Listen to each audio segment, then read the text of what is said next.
Coming up on Tech News Today, the U.S. government and tech companies swapping more data. The junior hires swap spit. Microsoft Office comes to the iPhone, and your jeans are not patentable. Whew. All that and more coming up. Netcasts you love. From people you trust. This is Twit. Bandwidth for Tech News Today is provided by CashFly at CACHEFLY.com.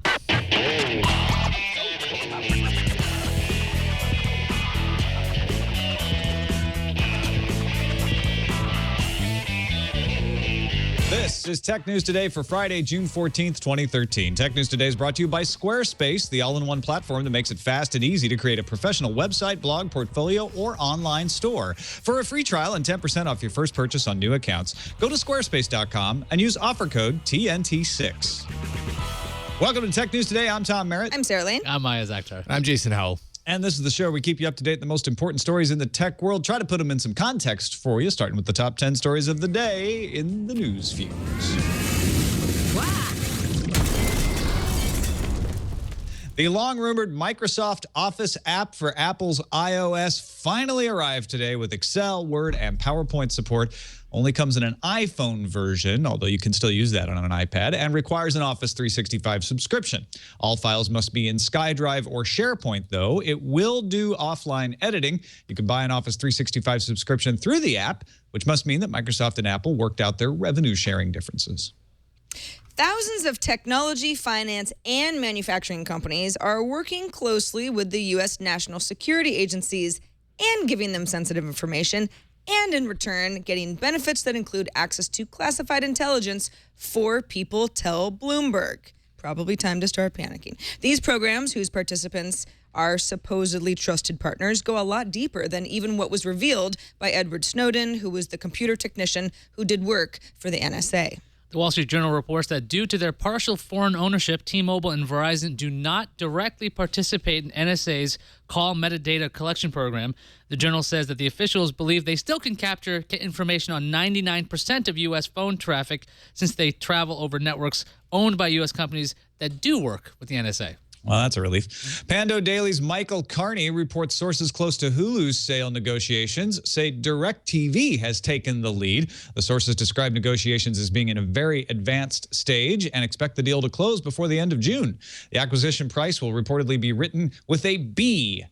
British pounds or Bahraini dinar, maybe buyer's remorse. Oh, beefcake. Eddie Q, Apple's senior vice president of internet software and services that can still innovate, said on Thursday in district court in Lower Manhattan that he had to convince Steve Jobs to let him even pursue an e-bookstore. Before the iPad launched, Q said Apple should have a bookstore for its iPhone and Macs, but Jobs said those products weren't ideal for reading. Quote, Steve said, "It's fine, go do this, but get the deals done in January so I can debut on stage," said Q.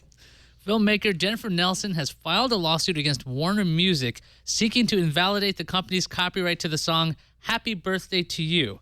Nelson's argument is that the song is based on a public domain song called Good Morning to All. The lawsuit wants Happy Birthday to You in the public domain and asks for Warner to pay back the millions of dollars it's made in unlawful revenue. BMI, one of the companies that collects royalties for music publishers, has filed a lawsuit against Pandora in New York federal court. Pandora acquired a radio station and argues it now should pay the more favorable rates that radio station owners like Clear Channel pay for their digital services like iHeartRadio. BMI called it a stunt and will argue that terrestrial rates should not apply to Pandora's digital business.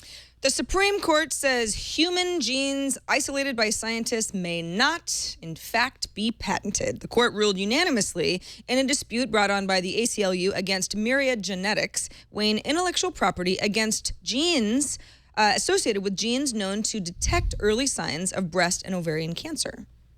Facebook announced it will stop showing sponsored results in its search tool starting in July. Facebook began showing sponsored results in search last August, so it doesn't even make it a year. Businesses will continue to be able to use mobile app install ads along with post-link ads, so don't worry. Oh, yeah, you're still going to see ads. Yeah, you're still getting ads.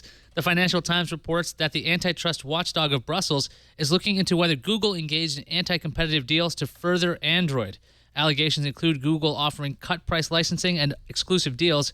Currently, this is an informal investigation, and Brussels has been looking into Android for more than 1 year. This episode of Tech News Today brought to you by Squarespace, the all-in-one platform to make an amazing blog. I use it to make myself look like I know half a thing about design. In fact, they make me look better than that. They've got award-winning designs.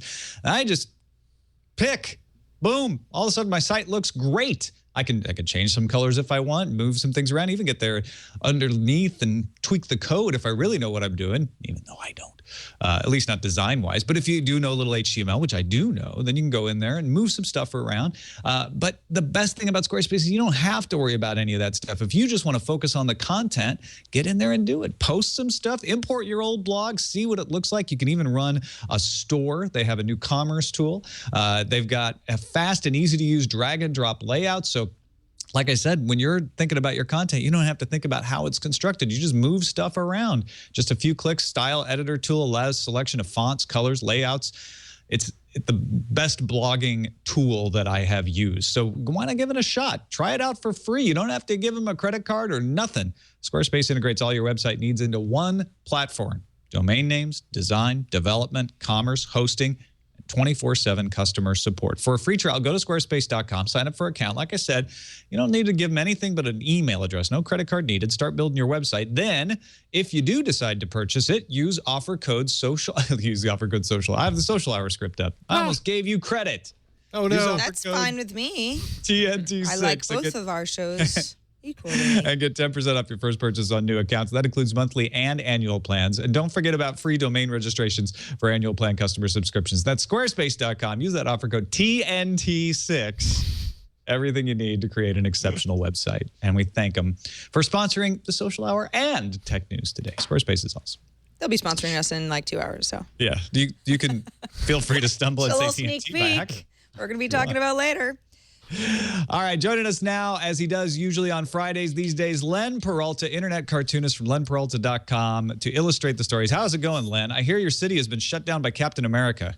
Oh my gosh, you would not believe the whole city is shut down for Captain America. And actually, I am going down to my favorite comic book shop this afternoon for Captain America Day, Carol and John's Comics here in Cleveland, where I'm going to try to catch a sneak peek of Captain America: The Winter Soldier filming. Chris Evans, Scarlett Johansson, and and who is that? Nick Fury, Sam Jackson. All your friends. That's great. All my buddies. All my buddies. I said hello. I will. As usual, Len will be illustrating, if you're watching the video version of the podcast, as we go along. If you're on the audio podcast, that's fine. It won't impair your ability to enjoy the podcast, but you might check out the video later, see what it's all about. And Darren Kitchen is off on the Hacking Across America these days, so we're going to just pop right into the stories. And, of course, there's still more NSA news coming out. Bloomberg has a really good in-depth explanation of what's going on outside of personal information. Makers of hardware, software, banks, internet security providers, all apparently sharing data with the NSA, the CIA, the FBI, and the U.S. military about things like equipment specs, software vulnerabilities, etc. This info could be used to safeguard government computers. It could also be used for infiltration of enemies or targets' computers. For instance, Microsoft actually gives data about bugs that are going to be fixed before the public fix is acknowledged. So that gives the government a leg up. McAfee does a similar sort of data sharing about emerging new threats, cyber attack patterns, vector availability, as well as analysis on the integrity of software system vulnerabilities, according to Michael Fay, CTO of McAfee. Even Sergey Brin was allowed in on a briefing on China back when Gmail was being attacked. Remember, Google said, we're pretty darn sure where this is coming from. It's coming from China. That's how he knew, according to this Bloomberg article. So you guys, this is different than spying on personal information. This is companies voluntarily going to the government and saying, hey, we're going to let you know about some bugs early on. And in a way, the Microsoft one's the weirdest, right? Where it's like, hey, here's a way to break into our operating system that we provide. We're about to fix it, but you should know about it now. Is this a good idea? I don't know. I guess I'm just looking at this story and I'm trying to process it all.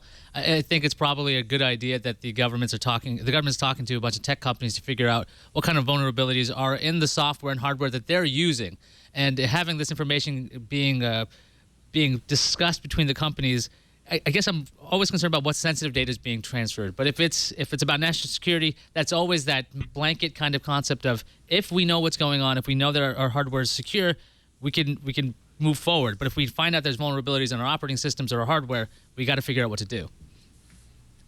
I mean, yeah, the whole Microsoft allowing the government to know kind of what's going on before the general public, they're concerned with state-sponsored attacks, right? So if there's something that can be linked back to maybe something that the government is already investigating, I can see where this would make sense. Even if it ends up there not being a direct correlation, it's kind of like a heads up. This might have something to do with some investigation that you're already conducting. In general, this stuff doesn't bother me too much because, again, the personal identity stuff is shelved, really. It's more who's attacking U.S.-based systems and why. And the companies get classified information in return in many cases, according to the Bloomberg article. Sure. I mean, I'm sure Sergey Brin was happy to know a little bit more about what was going on with Gmail. And they also get indemnified if any of the information they give out results in a civil action for some reason. That's what CISPA was all about. Exactly. So they don't really feel like, now we're gonna this might come back to haunt us because that's part of the agreement. What about if you're not a company in the United States, though? What if you're Huawei or ZTE, who the United States is warning companies not to purchase from them because they are in part related to the Chinese government? Doesn't that make the United States hypocritical if they are actually involved in knowing about access and vulnerabilities for the specs of software and machinery made in the United States? Pretty much, but the fact is the U.S. is trying to control what hardware they see. So they don't, there's no, at least the reports claim that that Huawei's got some connection, at least that's what the U.S. thinks. They have connection to the Chinese government. So they want to be very secure in the fact whatever hardware they're using is going to not be transmitting data back. And if they're working with all these hardware companies anyway, and these are the safe guys, these are the ones anointed by the U.S. saying, you know what, we work with these companies, we know that they're not going to be taking our data and sending it elsewhere. It does make them a little hypocritical because they are investigating already. But if it's for security, it's that big, like they always hang their hat on that concept of security. So it's really hard to figure out. Well, and security requires secrecy, so it makes it even harder for a lay person like us to figure out. And we do want security, as I've said, but at what cost? I think it is a different conversation when you're talking about specs and such. It becomes a trade conversation, less of a personal rights conversation, unless we're talking about building in backdoors into things. And there was nothing in the Bloomberg article that implied that was happening, but this kind of situation would make it a lot easier for that sort of thing, I would think. All right, let's talk about something a lot more fun. Office coming to iOS. I was firing it up this morning, actually. I don't know. What do you think, Ayaz? Yeah, I tried it out this morning, and I couldn't do anything with it because I'm not going to pay $100 this morning to do Office 365 because this version of Office for iPhone, which is not available for iPad, to use it, you need to have an Office 365 subscription. And if you don't have one, you can click a little button right in the app and pay $100. And as Tom mentioned in the news views, this was a sticking point for Microsoft and Apple, at least it was reported, because Microsoft didn't want to pay a cut to Apple every single time a person subscribed to Office 365. The basic app consists of four sections to access recent documents, SkyDrive folders, document creation and settings. You can create Word and Excel files. You can't create PowerPoint. You can view PowerPoint if you want to. The editing apparently doesn't follow the norms when it comes to iOS. You can't drag to highlight. You'll have to double-click words, so it's kind of unusual. Tom Warren found the Excel interface a little difficult to use on that small iPhone screen. And everything syncs up with SkyDrive, so you're always getting the latest things going on there. And Chris Schneider, a marketing manager at Microsoft's Office division, said, quote, "We don't view this as a standalone app." What the heck does that mean? It seems That's like what it is. It's this like little viewer app if you pay $100, if assuming you do this other service. So it's kind of like, yeah, you have Office on iPhone, kinda. Right. Well, yeah, and when you say you got to pay $100, I don't want people to get the wrong idea. You pay $100 for an Office 365 subscription that gives you access to Office in the cloud on many devices. The app itself is free, but you have to have the subscription already. That's right. It's not like you're paying $100 to unlock the app. But the other thing is, I've always found this strange that the HTML5 versions of Office, if you try to use their free versions, they work fine on the iPad in the browser. So people who don't have access to this and don't want to pay $100 can try it out. I'm just kind of curious why iPhone only instead of doing iPad, because iPad screams productivity with that larger screen. iPhone's got the small display. It's not exactly, it doesn't seem like the best partner for Excel. Yeah, I don't get that either. I feel like offering it on the iPhone and not the iPad is almost like, hey, we know you're not really going to use this, but at least you'll shut up a little bit because now you can sort of get Office on iOS. Also, the whole iOS, the stuff that as an iOS user you're really, really used to, as in dragging to highlight, like the double clicking thing, that's so bizarre. It's not like it's hard, but it's going to go against any other editing, copy editing, word processing program that you might already be using in iOS. So it's that's the sort of thing that I just be like, this just doesn't work normally, and so I just rather do all my stuff somewhere else. And one of the dialog windows slides in from the bottom, and to remove it, normally you just kind of tap on the top area. You have to click a button to bring it down. So it's got a lot of design language that doesn't fit iOS. So it's just a little strange that it's only available on iPhone and it doesn't follow iPhone conventions. So why does it even exist? Seems kind of like it's more of just you'd almost use it more as like a read-only companion app, right? I am in the minority here. I actually found it quite useful. And when you said you can use Office 365 in the browser, am I wrong? I thought you also had to be a subscriber to Office 365. The free version of Office on SkyDrive. So if you use SkyDrive I've done this on Chrome. And I'm like, can you still do that though? I thought they retired that program, but I may be wrong about that. That's SkyDrive, the app, but the actual, we go to skydrive.com and then you open up your dock in the Word app.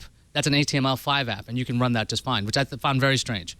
Okay, and you've done that recently, yes. I'm guessing. Yeah, so that part still works, but so there's a little workaround there. That's a good point. I thought this was pretty awesome because I'm not going to do a lot of editing on an iPhone screen. I don't want it to do a lot of editing on an iPhone screen. I think it's a fair question to ask why there's no iPad version, but maybe there will be one down the road. Google Maps doesn't have an iPad version yet either. So that, that's not unheard of. But as far as like, can I look at a document that I have in SkyDrive and check it out quickly on my phone? That is something I would like to do. And this app makes it nicer than having to do it in Safari on the iPhone, in my opinion. I'm also waiting for when the iPad version will come out. And what is Microsoft going to do now? Because they've claimed that for tablets, our tablets are amazing because we have Office. Is that the distinction? Will they not bring out a version for iPad just to keep the Surface tablets and all those other ones unique? Well, I think they've kind of got an incentive to do that. It's an interesting position to be in because everyone says, where's Office for iOS? That's weird. Wouldn't you just want more people to use Office? But if Microsoft can kind of offer that so that they quiet all those cries, but still provide a superior service on Microsoft products, that's great in a perfect world if they can do that.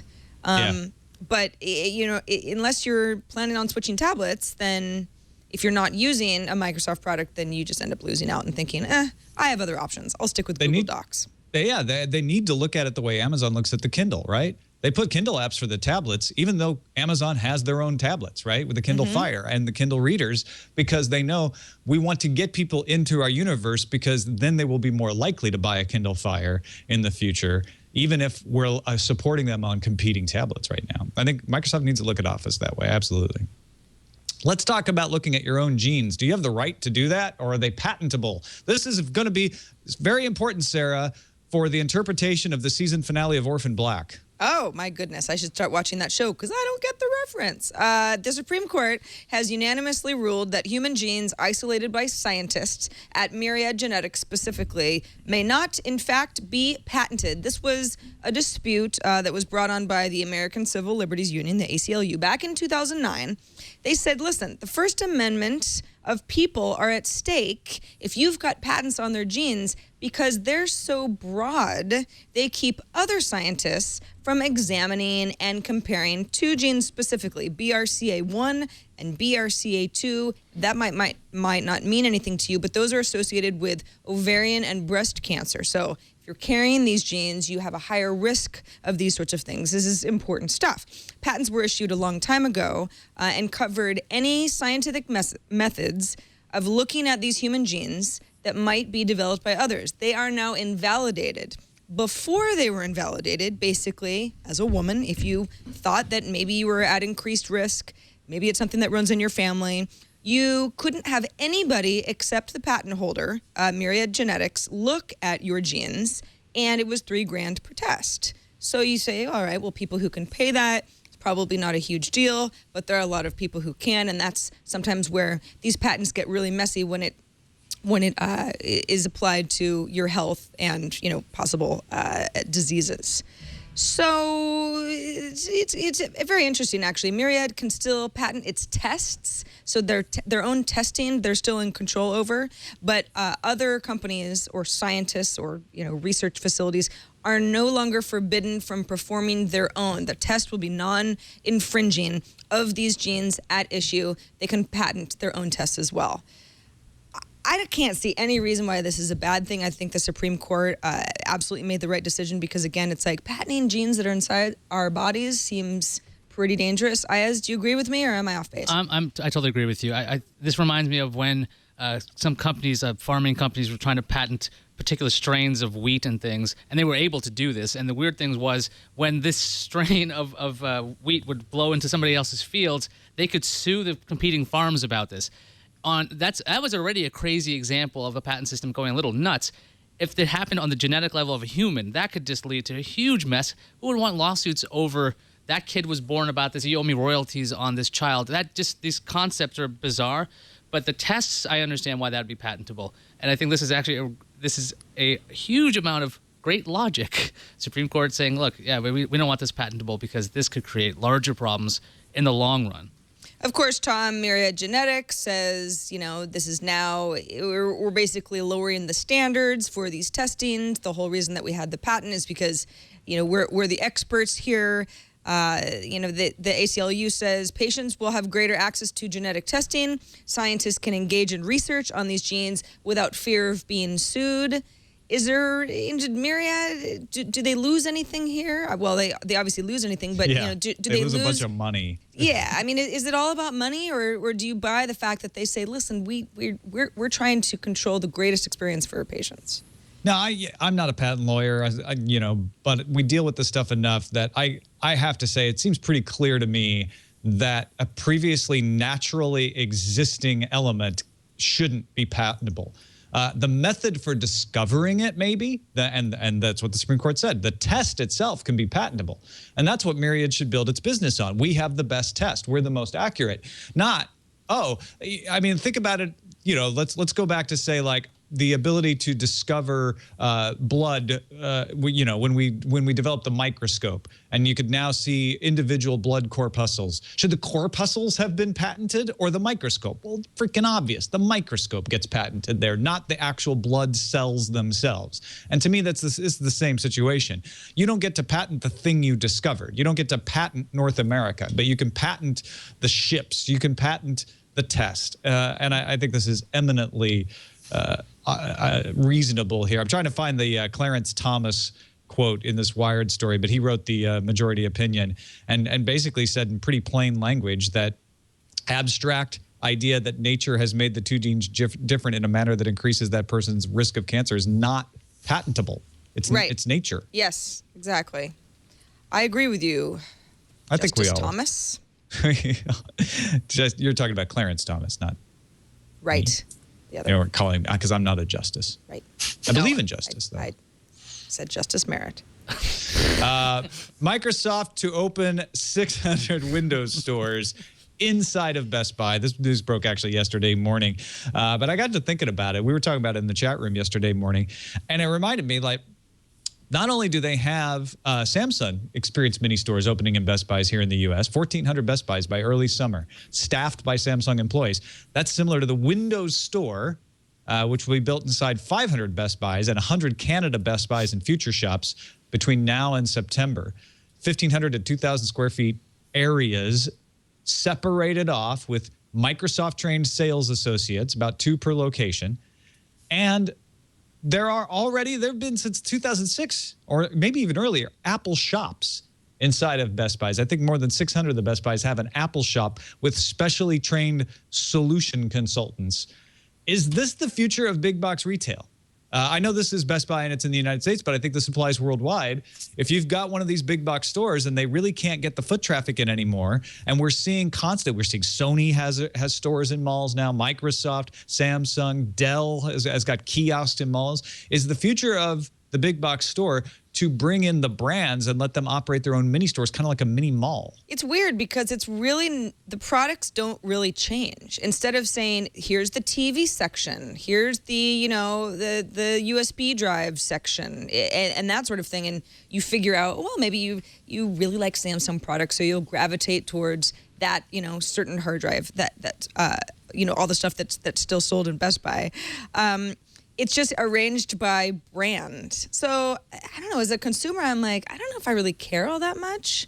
But if you don't really know exactly what you're looking for, I guess that changes the experience, because instead of going towards, you're looking at a bunch of TVs and maybe something stands out to you that's got the specs that you want, you just go to the brand that you like the best. I like Microsoft. I'm going to buy something in the Microsoft section because I like them. Yeah, somebody called it a micro mall in the chat room. It seems like when you see a Best Buy, what they have is great visibility. You know where their stores are. They're giant blue and this giant yellow tag. If you know this is where you can go for all your electronics, and then you're going to have these specific experiences when you go in. There's nothing like going to a Best Buy and you're like, hey, does that device work? Half the devices used to not work when you'd come in. It'd be all located in the PC section, or you'd go into the phone section. It'd be all these dummy devices. And these companies like Microsoft, Samsung, they don't want products that are there that they can't sell, because it makes no sense. Because if they don't work, how will you get the user experience?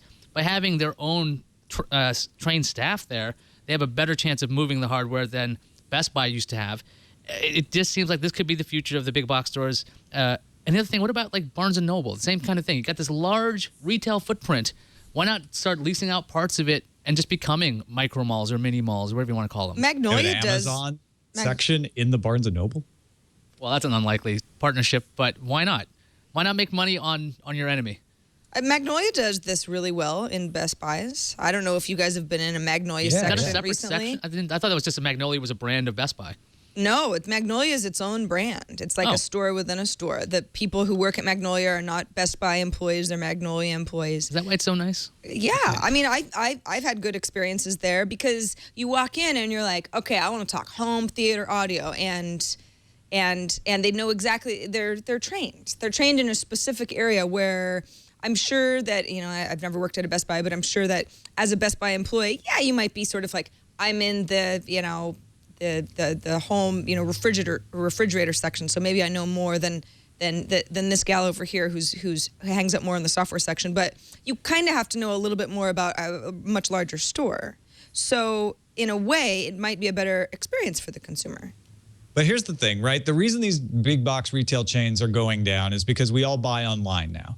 But we still like the idea of being able to go and play with it, even if we don't buy it there. Is it still worthwhile for Microsoft, Apple, Samsung to pay Best Buy to have presence in these stores so that they sell their products eventually, even if they don't sell it right there inside the Best Buy?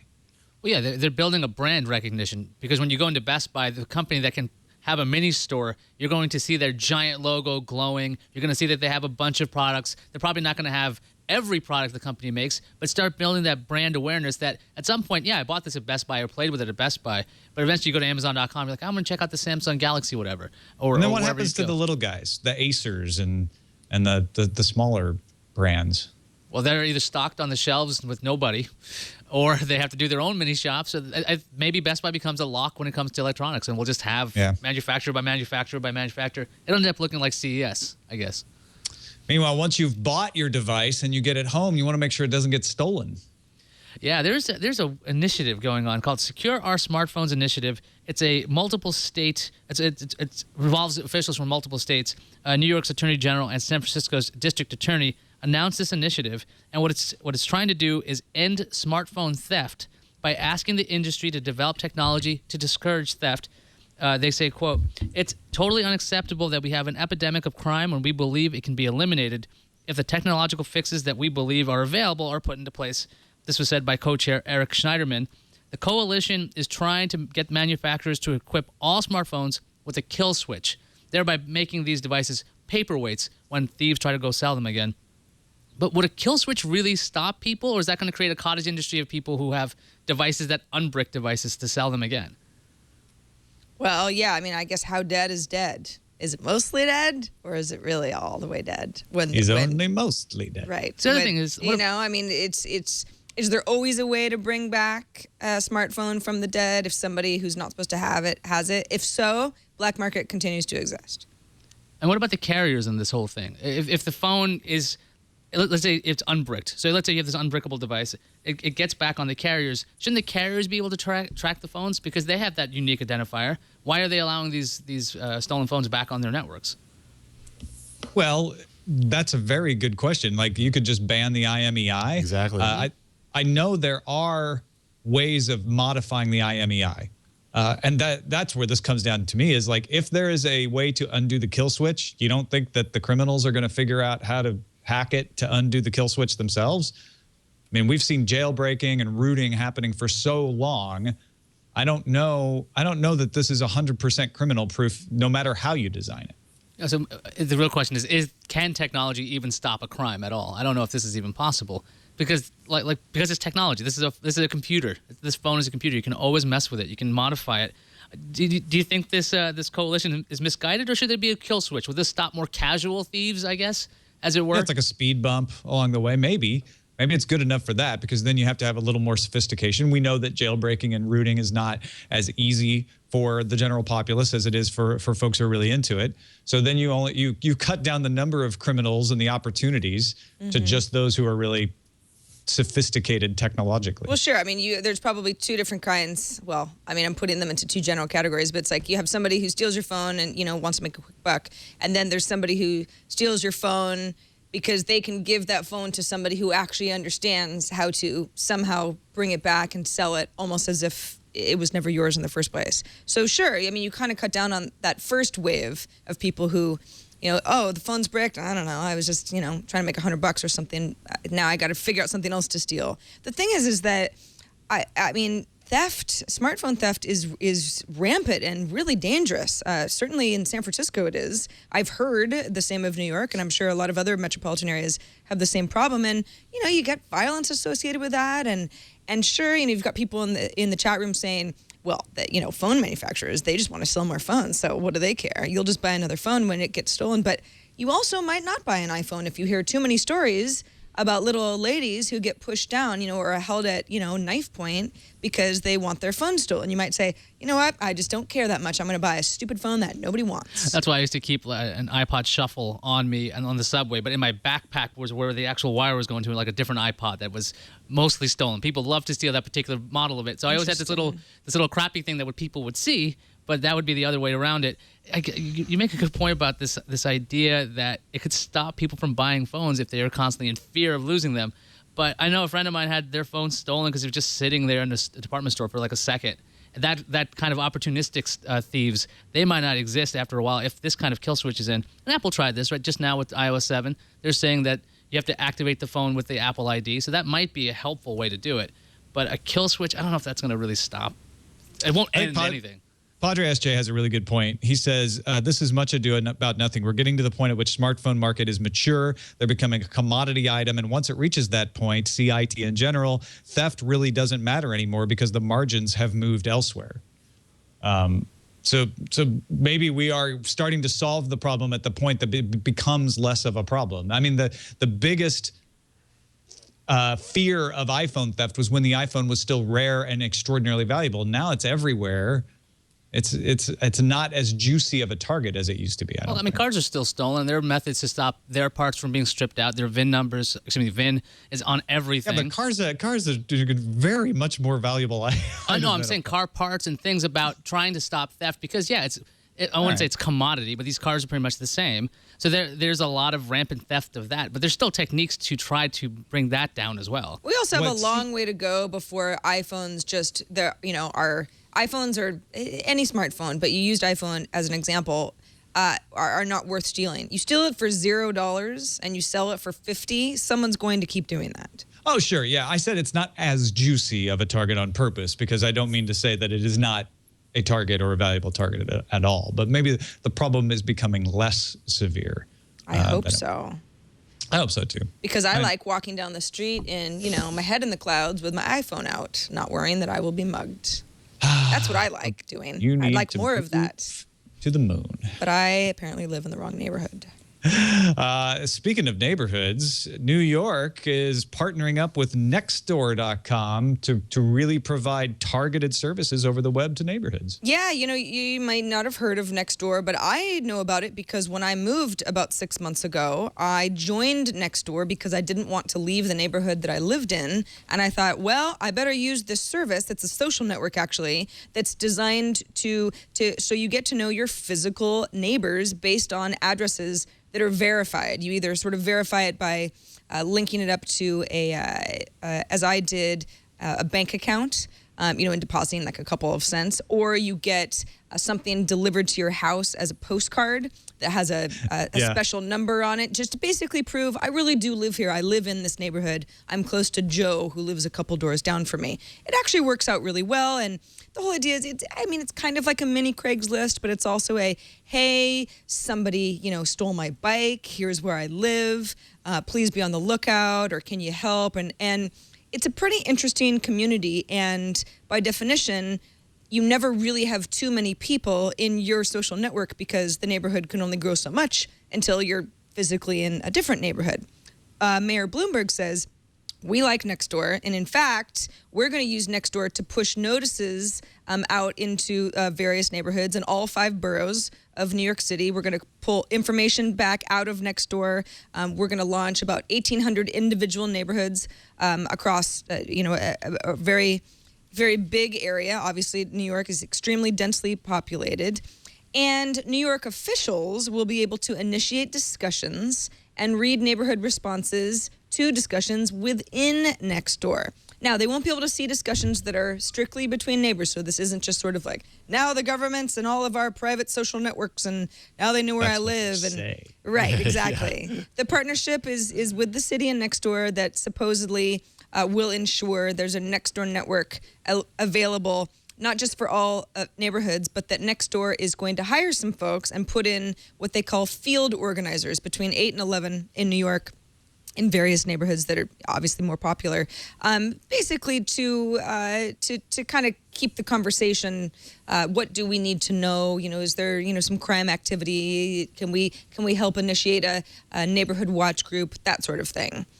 Okay. So my first question is, this all sounds fine and good, but we're talking about municipalities partnering with a private company that doesn't actually make any money yet, and we all know how Silicon Valley companies tend to come and go. It's based in San Francisco. Ayaz, is this the right infrastructure for New York to adopt? Well, in New York, I would if the government's on it, maybe in theory people would be more aware of it. I've looked into Nextdoor a bunch of times because I want to know my neighbors here in Petaluma. And it's just weird knocking on doors and saying, hi, I live over here. It just seems a little bizarre to me because I'm from New York and you just don't do that. So this idea that maybe New York will educate people so they know that this thing is out there, because I would imagine that if I looked on Nextdoor, there's not going to be a lot of people on it that happen to be in my neighborhood because somebody's got to bring awareness in. So it might be the smartest idea to have a giant city like New York have this, although it just screams of that Seinfeld episode putting name tags on everybody in the apartment building. I don't know if this is going to work or increase. It's voluntary, right? You don't have to do it. No, certainly not. Do you look like a jerk if you're not on it? No, you don't. What do you have to hide, Lane? Why aren't you on Nextdoor? Well, I am on Nextdoor. That would be the good way to do it, is to be like, hey, it's voluntary, but if you hate your community, it could actually foster a better sense of community. I used it in San Rafael, and really all it ever had on it was lost pets, which, noble cause there, but I didn't get a whole lot else out of it. Other than like, okay, I'll keep an eye out for that chihuahua. But that's kind of where it starts, right? It's like, it starts at lost pets, and you're like, okay, these are actually people that could use my help, and it fosters these relationships with people who you really might see at the stop sign, or at the post office nearby. I'm part of Nextdoor in the neighborhood, just a few blocks from Twit here actually, and it thrives like big time. It's super active. Everybody in the neighborhood is on it. And it's much more than just lost pets. That's what I live a mile away. I will also say that I have found it almost impossible to figure out how to change my neighborhood since I've moved. Yeah, that's actually a problem that I have too, Tom. Yeah. Nextdoor really wants to not believe that I changed neighborhoods. No, people don't move. What is Nope, this? no, you live here. That's where you What live. are you, nomads? Yeah. What are you just going to just abandon all your friends because you moved across town, you monster? You poor. All right, let's move on to the randomizer. Foursquare has teamed up with Samsung. This is a total marketing ploy, but it's working on me, to give you the Foursquare time machine. This is a way to look, if you've used Foursquare enough, at where you've been in your life. It shows you an animated map based on your Foursquare check-ins. Mine took a while to load because I've been using this thing for a long time. It started in Austin for me because that's where I first started using Foursquare at South by Southwest. And then it just kind of goes on this animated map showing like, oh, here you are going from Brooklyn to Manhattan and back again. And now you're back home. And it shows your commute to CNET back in the day. And now here's your vacation in Hawaii. Here's all the places you went there. I just find this fascinating. I want this to be a permanent feature. Like, what did you do last night? Oh, I see. What, because you forgot? Oh, yeah. Find my evening. Find my evenings. Yeah, exactly. Find my weekend. Find my Las Vegas. Yeah, What did I find just my do? Las Find my weekend. weekend. I like that.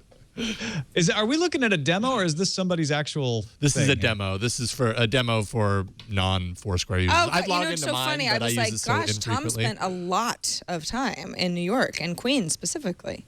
Yeah. This isn't yours. This is just somebody. It's just a demo. Here's mine. There it is, starting in Austin, and just going around downtown Austin. And then they have this little flying thing, and you're like, oh, and then you headed back home. And See, this is why I use Foursquare. This is exactly why I still use Foursquare every single day, is because I like the breadcrumb trail aspect of it. So this is just a neat visual of like, yeah, I really have been to a lot of places. This is, makes you feel good about yourself. I like it too. I was like, oh, I remember that. Makes me Like, feel good anyway. It was reminding me of things like, oh, that's when we went to Kona, and that shows us driving around the coast, and that's that little town we went to. It's pretty cool, actually. You I could build like this with a Flickr API or something, so you can look at your photos as well as you're doing all of this. See, I did go. Yeah, no kidding, right? To get those pretty memories sweet. back as well. Yeah. Nice. Well, Foursquare now, there are a lot of, photos that are attached to Oh, yeah. check-ins. So maybe that's the next step of this. That'd be really cool. Yeah. Great timeline kind of thing. Yeah, it's good for history. Let's move on to the future calendar. Okay, Bloomberg's next big thing summit is happening, starts next Monday the 17th, runs through Tuesday the 18th in Half Moon Bay, California. It's a nice place to have a conference. Also on Monday, Aereo is coming to Atlanta. If you are a pre-registered user, if you're in the Atlanta metro area, you can take advantage of that starting next week. Also on Monday, some Wikipedia users, because it's rolling out, will start to see the new visual editor for Wikipedia. It's designed to make the whole experience a little bit more visually pleasing without the expense of losing information. And Nokia is getting a major smartphone camera ready to reveal to us on July 11th. Interessante. Zoom reinvented. Yeah. Some kind of 40 megapixel something is what the rumor is. Well, no, they have to, Samsung took the one out of Nokia's sales, so Nokia has to be like, we have 1 billion megapixels. Megapixels. And it won't even look like a old SLR. No. It's a phone. We don't scram it into the back of the phone like Samsung. Yeah. Let's see what's incoming. Incoming message. Why, it's a message from Cole. It says, AT&T crew, I wanted to point out that messenger apps are also really useful for messaging people internationally and avoiding those SMS charges. I have a Canadian friend, I'm in the USA, who messages me regularly using Google Hangouts. He's currently in Kuwait for work, so we can still message with pictures, etc., and not worry about weird charges or our carriers being able to even send the messages out in the first place. Love the show. Yeah, that's what I was ineptly trying to explain when I was saying my friends were in from overseas for E3 and they were using, one of them was using Twitter. I'm wondering if he actually uses one of these other messaging apps and just didn't think I did. And I should have said like, hey, are you on Kakao or WhatsApp or something? Because that would have been the perfect solution for international messaging, even though both of us were in the USA because he's on the international plan. So good point, Cole. Well explained. Thank you for that. And that is it for this episode of Tech News Today. Len Peralta has been quietly illustrating our stories in the background. Len, you've been doing a great job. Show us your work. Sure thing, Tom. Going backwards here with the first story. This is the story about the U.S. Giving information to FBI and stuff like that. Of course, the U.S. is giving the FBI IAS's information. I'm honored. that one. Thank you. The Men in Black. Story 2 was the Men in Black. Story 2 was the was Office on the iPhone. And you're taking a point of view in this one. Yeah, I sort of beat up on Microsoft this today. Thanks, Microsoft, for yet another thing I don't need. So I don't know. You can send if you're a Microsoft fan, send your complaints to me at len@idon'tcare.com. 3, the Human Gene story. This was my favorite. Love it. This is from the It Sounded Better on Paper department. Human genes, with a little bit of a nod. It looks a little bit a nod to the creepy feet coming out of the pants are hilarious. Yeah, that's pretty great. That goes out to Scott Johnson. It feels very Scott Johnson-y. Yes, it's an homage. So human genes, ladies and gentlemen. Apple has geniuses. What will Microsoft have? I didn't name them, but maybe the chat room could name them. Of course, this gentleman's saying, "Me help you." I don't know. Once again, beating up on Microsoft. Send the complaints, not to TNT. Oh, Len. I did right. The Hamburglar and the iPhone. Yeah. Little guy stealing phones, and then finally, I was a little bit. That was hard. The next door thing, that was hard. But I know it's starting in New York or is in New York. Bloomberg is doing something. So there's a neighbor there saying, "Hey, I'm programming here." So with a Yankees hat on. With a Yankees hat on, correct. That's awesome. And those are the tech news stories of the day, as drawn by me. Brilliant as usual, Len Peralta. Let folks know where they can find these and your other fine works. Yes, you can follow me at Len Peralta on Twitter. From there, you'll be able to find my online store where I will probably sell this Human Genes one. Yeah, that's awesome. Probably that'll be in the store, as well as some of the other ones I've been doing for the past, I think, 3 or 4 weeks now. You can see some of the images I've done there. They're all for sale at peraltartsy.myshopify.com. Don't expect any calls from Microsoft to hire you as a client anytime soon. That's a shame. Well, I'm sorry. It's all in good fun. It's all in good fun. He criticizes because he loves so much. I do. Who cares? I love that. Don't forget, you can submit stories at our subreddit, technewstoday.reddit.com, that help us figure out our lineup each and every day. We look at what people are voting on in there, what they're interested in, helps us put together what we're going to cover each and every day. Don't forget, if you liked a particular moment at any time during any of the Twitch shows, including ours, submit it at twit.tv/bestof. Helps us put our end-of-year best of shows together. I am almost gone for a long weekend. You can still find us at twit.tv/TNT. You can also call us, 260-TNT-SHOW. Email us, tnt@twit.tv. I will be out on Monday, but Lon Seidman will be the guest along with Sarah and Ayaz, and I'll be back on Tuesday. See you then.